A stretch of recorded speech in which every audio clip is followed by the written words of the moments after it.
This is going to be a little bit of a different video. We're starting it off in my living room. You're looking at a pile of gear right now, but we're going to be planning a rock hounding trip. We're going to go look at some books and stuff, and I'll walk you through my process for planning kind of a bigger, more extended adventure outside. Okay, so when you're planning kind of a longer trip, like 2, 3, 4 day rock hounding trip, you're going to need some stuff.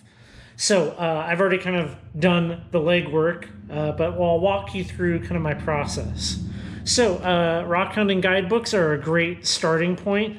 There is always in these, for the most part, a layout of the state. You're looking at Oregon, of course, here, and there's corresponding numbers with what you're going to. So, we are heading to Little Glass Butte to collect obsidian. I know it's not actually a rock, but it's close enough, right? So, step one is figure out where you're going. We're going to Little Glass Butte. That's a given. Here is the listing for it. Now, these books do give you all the GPS. They talk about where to go. Little Glass Butte is unique in that there's like 8 different types of obsidian coming from there. So there's multiple locations. Now, in this book, the GPS is laid out in a format called, decimal degrees minutes? There's multiple formats. I just like the decimal. So I convert all of these to decimal and I write that down on my little pocket notebook, so that I have that physical copy with me. So we have the exact information on what we're going to be doing when we get there. Next, you're going to hop on Google Images, things like that, and you're going to look for things like this hand-drawn map.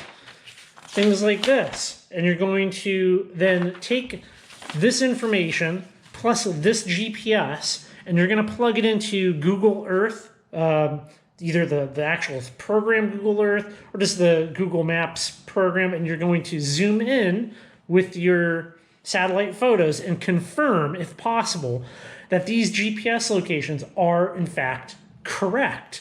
And when I say what does that mean? You're looking for a hole, right? Let's be clear. This is obsidian coming out of man-made holes. Then you can definitely see them from space. Confirm it, right? That's where we're going to leave off with there. So you've now confirmed the exact location. You will then take those GPS coordinates. You will take them over to your phone. Let me open this up real quick. You're going to take that over to your phone, and you're going to take them into your phone, and you're going to plug them into your Gaia GPS app. That's what you're looking at here. Do not use Google out in the field. Gaia is significantly better for showing backcountry areas. So I've placed all of the pins from this map into my phone, and I've added a navigation route. One of the nice things that you can do with Gaia GPS is download multiple layers of maps offline, so they're now stored on your phone, so that even if you don't have any type of internet service, anything like that, you can see real-time GPS. Real-time GPS. Of course, GPS is real-time. You can see multiple layers of maps and toggle between them, which that's what you want. So let's figure this out. All right, we know where we want to go. We got all of our info. We got this plugged into our phone with a track that is laid out of something that we think that we can easily accomplish with the vehicle that you have. In previous videos, I've touched on the subject of doing some research into what roads are what through the National Forest Service, different maps, things like that you can do. We're not going to get into that here. Then you're also going to be jumping on YouTube, and you're going to be looking for videos like the video that will be preceding this, where you want to go to Little Glass Butte. A great option is to see what it's like there. What are people doing? What tools are people bringing? Things like that. Next, we're going to be bringing the Roadside Geology of Oregon book, just because it's awesome, and it's cool to learn about geology as you drive down the highway. So, okay, there's that. We got kind of our more site-specific stuff mapped out. Next, you're going to want some physical road atlases. You do not want to entirely depend on your technology. So, I live in Washington. Boom, Washington Atlas and the Oregon Atlas. So, let's see. I live in Northeast Washington. So I live up yonder, up here, right? So for us to go from here to, where are we at? We're right around here. So kind of like south central Oregon. It is an 8-ish hour drive. We will be leaving on a Friday morning and driving the whole way. So that basically nukes all of one day. I suggest do the 100% of your driving to your destination as fast as possible. Then we will be driving around Little Glass Butte collecting for almost all of Saturday.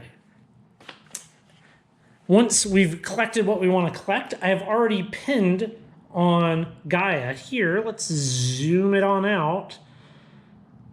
We're going to leave and we are going to drive back up through Prineville, and I have pinned already some potential camp spots in the Ochoco National Forest, and that will cut like 2.5 hours, 3 hours off of the next day's drive. So now we are Saturday night, post the collection. We're going to go north again and have a place to camp. Then the next day, we could hit up another spot, let's say, on the way home. In this case, we're going to be swinging into the Painted Hills, which is, we're going to be swinging into the Painted Hills. There'll be a video probably about that, or at the very least, some photos on my Instagram. We're going to be swinging the Painted Hills. Typically, you would want to look at your Rockhounding book and see in the front if, based on the route that you have selected, if there are other Rockhounding spots along the way. But the one spot that I kind of want to go to right now is closed because of coronavirus, and that is the Fossil Oregon fossil dig beds. Okay, that's a lot of information. I know it's going to get more exciting. We have all of our stuff planned now. Everything is looking good. We got all of our detailed info that we're going to bring. We're going to now talk about some gear. What you're looking at is the corner of my living room with all of the trip gear minus Rockhounding tools pre-staged. So, and I'll go over a little bit what you're looking at real quick. Obviously, we have a cooler, 2 sleeping bags. Those bags right there, that has pillows, and that is bug nets for the vehicle windows. We have 3 ammo cans. 1 ammo can right there that has dog food and dog first aid. We pick up all of our dog's poop, so that is a place to store it.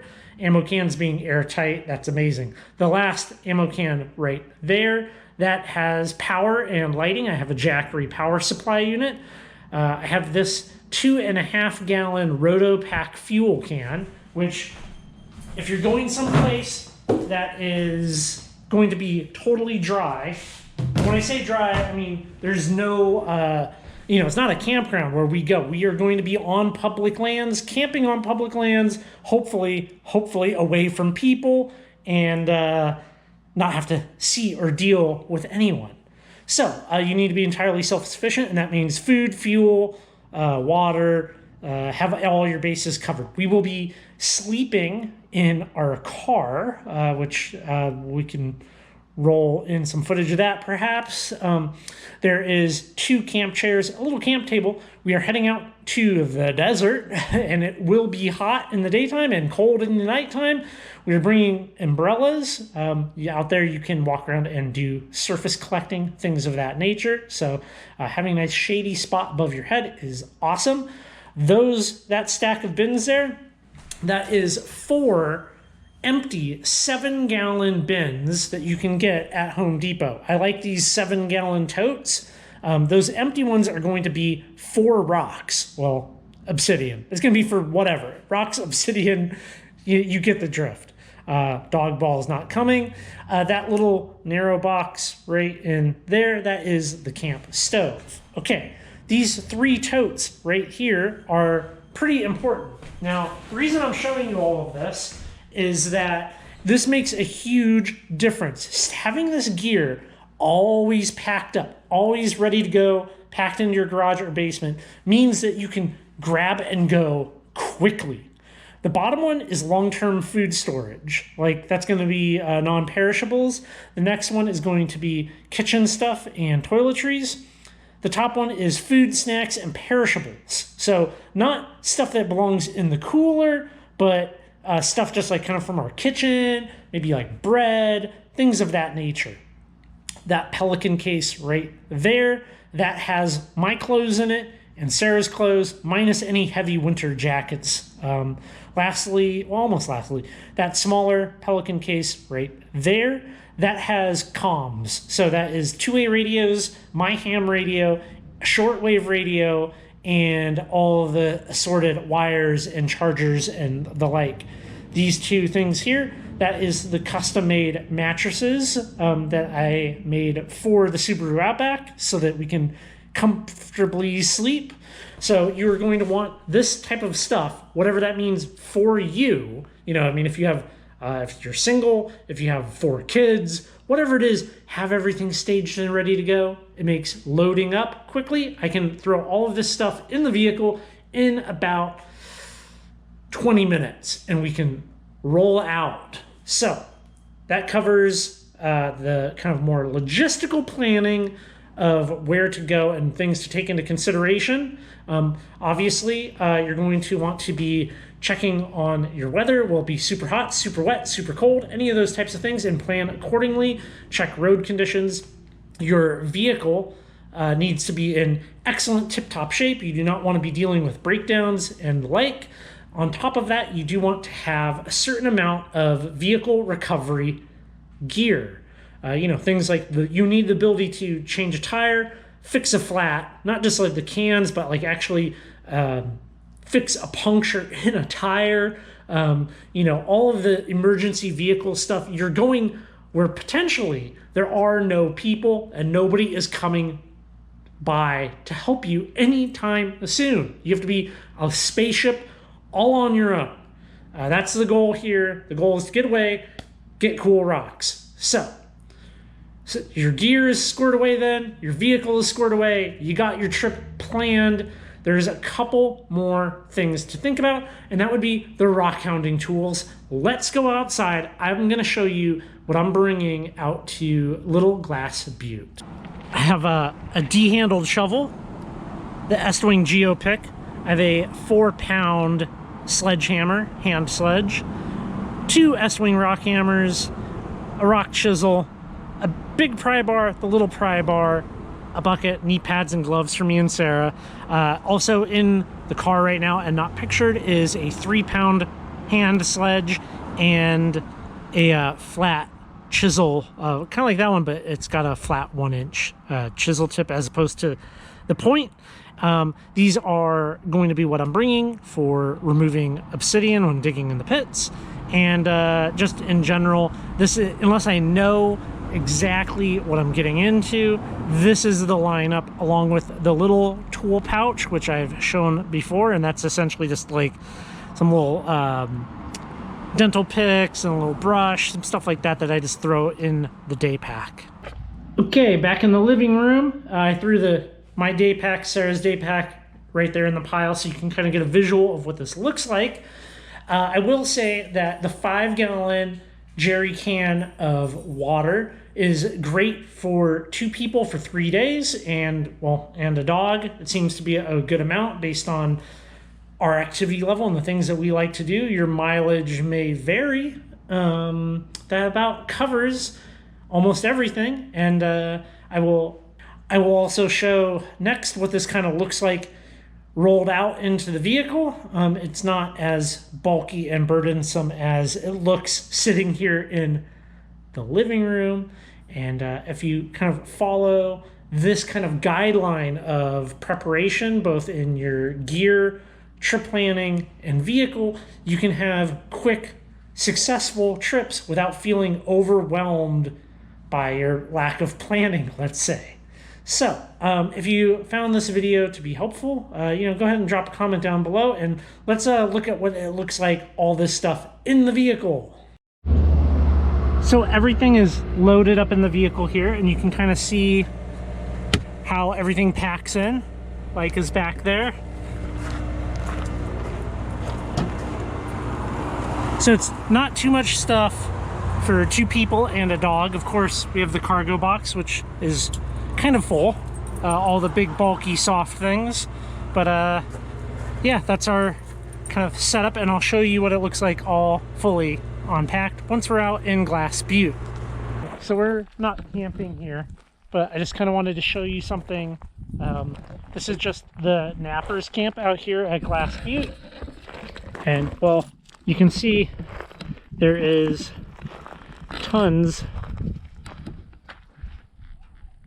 there we go, tons of obsidian out here. That's not a really clear piece, but anyways, one thing I forgot to mention that we specifically packed for Leica here was shoes. She's still getting used to them, but she's quite ridiculous wearing shoes. You can see how sharp everything is here. It's essentially broken glass everywhere, but well, that's kind of a neat piece. That hopefully that helps you. And following this video, there will be a proper rock hounding video.